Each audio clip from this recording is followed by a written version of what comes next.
দেশনায়ক তারেক রহমান আসছে, বাংলাদেশ থরথর করে কেঁপে উঠছে।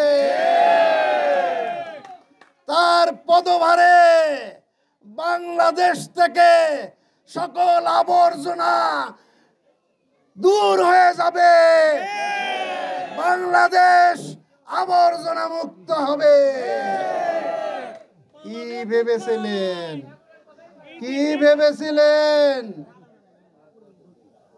যে এইভাবে আমরা নির্বাচন বন্ধ করে দিব, বন্ধ করে দিয়ে আমরা দেখাবো আমরা একটা বড় শক্তিশালী রাজনৈতিক দল?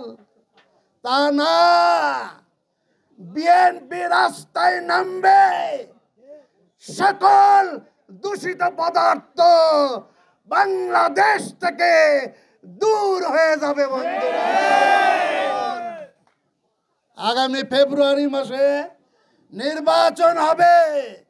সেই নির্বাচনে আপনারা এই এলাকা থেকে একজন প্রধানমন্ত্রী নির্বাচিত করবে। এটা আমাদের বিরাট ভাগ্য, পরম চাওয়া, পরম পাওয়া। আল্লাহ পাক আমাদের সেই চাওয়া পাওয়া মিটিয়ে দিয়েছেন যে একজন প্রধানমন্ত্রীকে আমরা এই এলাকা থেকে নির্বাচিত করব। এই সুযোগ বগুড়ার মানুষ অবশ্যই কাজে লাগাবে।